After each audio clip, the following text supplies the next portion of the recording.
Hey, man, welcome to the world's most interesting people. Thank you for having me. Which means you must be one of the most interesting people I've ever met. I did get shit-faced and eat a pizza all by myself in my room last night, so I think you didn't book this well. If I would have known the name of the podcast, I would have been like, are you sure? Are you sure? I'm not that interesting. The world's most?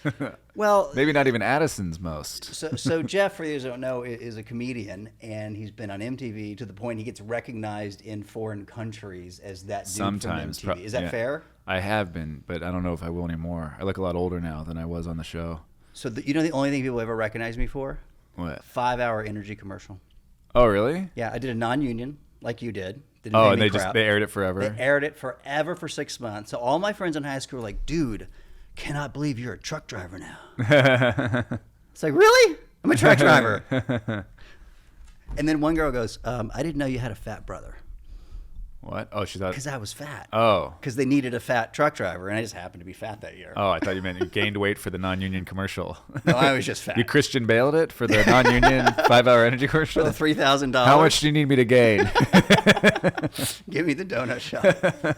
So Geoff and I are performing later today. Now, by the time you listen to this podcast, it'll be over, of course. But you're headlining here in Dallas, and I'm really glad you stopped by. Yeah, at TK's. I like to promote for in the future, for the past. You guys should come out to the show, even though this will air after, but be there. We'll be back. I perform there every 2 or 3 months. TK'scomedy.com. He's very generous to me and all the other comics that come through. The club's great, too, and his restaurant's really good. The food is great. Have you eaten there? I have. I think delicious. The steak is really good. I'm gluten-free, so there's some things on the menu I can't have, but I want them all. Oh, yeah. That's why I'm not fat Can you have fries? You can have fries, right? Fries Electronics? That's an no, LA thing. Oh, no, fries. I can eat fries. Yeah, with no gluten. Get to the handwriting thing, because I didn't know. You told me that right before. That's why I wrote that sentence, because I've always wanted my handwriting analyzed. So I know you said you're going to do it at the end, but can we start? Because I have to see. I love your enthusiasm. Yeah, like what kind of psychopath I am. Well, I don't know if you're a psychopath, because I do know psychopaths, and I know serial killers, and I don't think you've killed more than one person. No. Well, I don't know. So I did cursive and print. Right. Are they going to match? So you're the handwriting expert. Should they match up? Should you be able to analyze my cursive and my print? Like, say you did it separately, and like you should get the same thing from them? Because I'm the same person, right? Yes, you should get the same thing, except that if you only have print, you're going to get less things. Oh, okay. So like real super masculine guys, like athletes, they'll print everything, but they won't have as much authenticity. Women won't find them as sort of intimate. They won't share their innermost feelings. Well, you said to write that in cursive. Now you're making me sound like a bitch right off the bat. I was asked to write in cursive, and I chose to do both. No, I'm telling you what the science says. Like, but didn't you say write this in cursive on the page? Right? I want the cursive, and here's why. Okay. Is because of the 150 years they've been writing about this stuff, the first 100 years only everyone wrote cursive. So all the really good stuff is in cursive, like whether you cry at sad movies, whether you're sensitive to criticism, whether you like to be tied up and spanked, whether you could just straight up ask me all these questions. It's a weird roundabout to just, hey, write this weird couple of sentences. I'm like, all right, shoot me straight with these questions. So you asked me about why the cursive. So even if you've written cursive in a while, you learned it in school, which is great because you're not 18. Might have forgotten Z's. I felt like Billy Madison doing the Z's. Nobody knows G's Rizzuto. or Z's.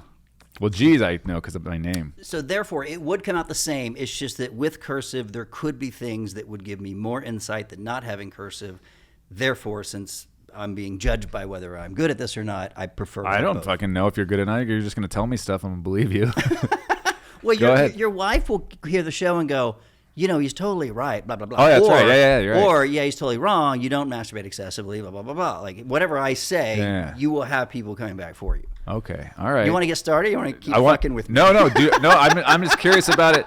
Was I fucking with you? How do you just glance at it, or do you have to sit there and like analyze each thing, or you've already been doing it, right? I'm just so good at this because I've been doing it 30 years. I can glance at it, but my eye is drawn to certain things. For example, my eye is drawn to a loop in the D.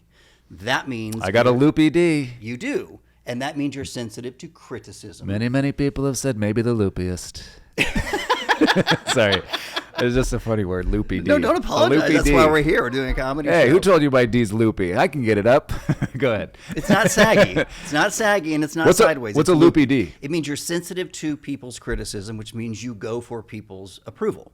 Okay. And I know you're in the comedy business, but not all comedians are sensitive. Some are not sensitive. Some great salespeople are sensitive because they want approval. However, the downside is when you get criticized from people you care about, let's say your wife, you withdraw, and it hurts, like a warm feeling of like, oh man, it really hurts my feelings. And so hopefully that doesn't happen as often, but like Michael Jordan, it's a spur to achievement. So your desire to be loved is probably motivated you to, excel in the entertainment business. Right. And the pain of not being loved is really motivating. Yeah. Because it hurts. Is this where I cry? Because it's fucking I'm starting to get that feeling. But what does a loopy D look like is what I was... It looks like a D with a loop in the stem. And by the way, you don't have a super loopy D. Are you talking about like cursive? Either one. You have them in both. You mean the loop? So you got a round loop, and then you got a stem. A loopy stem. Oh, I have a loopy stem. I see what you're talking about there, yeah. But it's not paranoid. You're not paranoid. Okay. However, I'll give you a tip. I don't do business with people with Ds that are like a balloon because they always turn on you and they always come back to get you. Are you serious? Yeah, they blame it on you. Are my Ds approaching balloon status? Nope. Nope, it's pride. It's a little sensitive. You do have an interesting self-esteem thing. So let me get to your self-esteem. Oh, boy.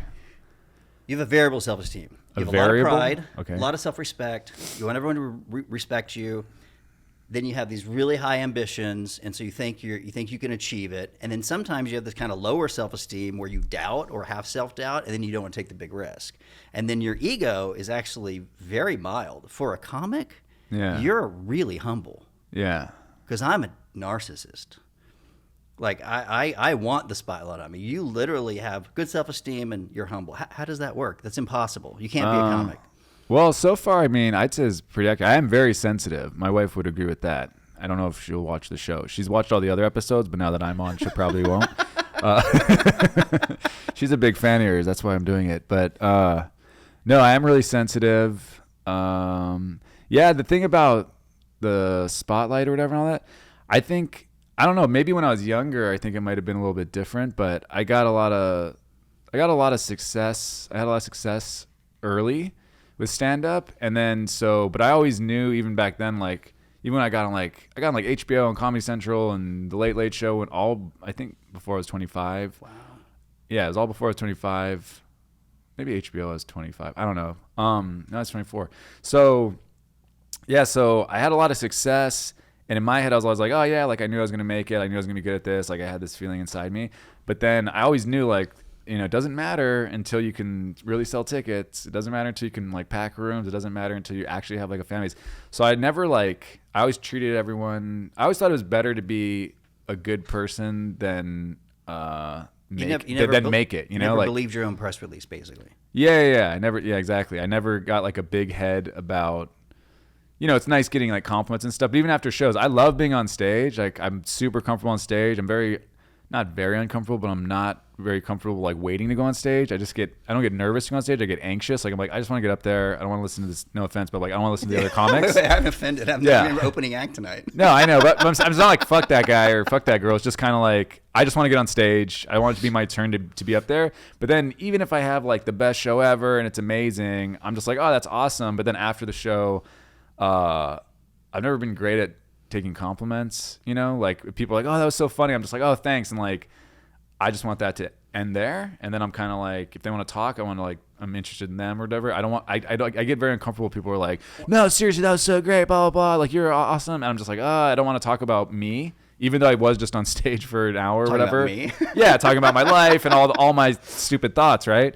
So, here's why I think that is from your handwriting is ego-wise. For example, Donald Trump, right? Everybody knows him. His signature would take up half his page. Okay. Your signature is really small. So he's like full-on ego narcissist extraordinaire. Now I have a little signature. I'll be in the corner. That does not mean little other things, which is signature is focus. Race car drivers write small. People who are focused and sometimes introverts write small. Yeah. So there's a part of you that is more introverted than extroverted, which means that you recharge by yourself. You need alone time. And you can explain to your wife this, that it's not that I don't want to be with you. I don't be with anybody. Like I need my alone time space. Does she comprehend that about you? Yeah, I think she's okay with it. She doesn't like you anymore. No, she wants her alone time. She's actually kind of, I get my, because I have 2 kids. We have 2 kids. So in the mornings, like I wake up pretty much usually before everyone, get all the breakfast, coffee for my wife, everything ready, all that. And she helps get the kids ready. And then, you know, once they're off to school, my wife's a teacher, so she goes, you know, off to school too. I get my alone time. So I'm kind of the more like at the end of the day, if like I want to hang out with her, and sometimes she just wants to, she doesn't want me to hang out, but you know, she wants to decompress because she teaches, she has her own company where she teaches cheerleading as well. So she goes around and teaches cheerleading, and then she's also getting her master's. So she's like super busy. She married a hot cheerleader. Yeah. That's really impressive. But I don't like talking about it. I can't argue that. I was looking through some pictures, and I realized that at least like half my ex-girlfriends were cheerleaders in high school, even the Taiwanese girl. And I was like, even the Taiwanese girl? What's I that didn't know they had cheerleading in Taiwan. Did you? They don't have football. They don't have sports. She's professional cheerleaders. That's all they did. And I was like, what is it with me and cheerleaders? Have you ever asked yourself that question, or is it only one? Oh, you know what? My ex, I was really only serious with one other person, and she was a cheerleader in college. When I met her, here. I met her in Miami when I was like touring when I was like really young, and she worked at the Improv out there, and she was at the time still, you know, in college, and she was a cheerleader. Here's my theory. I didn't even fucking never think about that. Here's my theory about our deep dysfunctional attraction to cheerleaders is that if you're a cheerleader in high school, you're one of the most popular ones. You're super friendly. You're easy to get along with because it's normally voted, and you're fit. And I like fun, happy, outgoing people. Yeah. I don't think that's just us. Yeah, but we're the only ones that can date cheerleaders. Somebody's dating cheerleaders. Anything else from this handwriting? I'm not like a killer or anything? No. I actually have done a lot of research on serial killers, and there's a couple things. Is you're not mad enough to be a serial killer. You have to be angry, and you have to hold resentment forever, which you don't. That one I want to see what my wife thinks about that.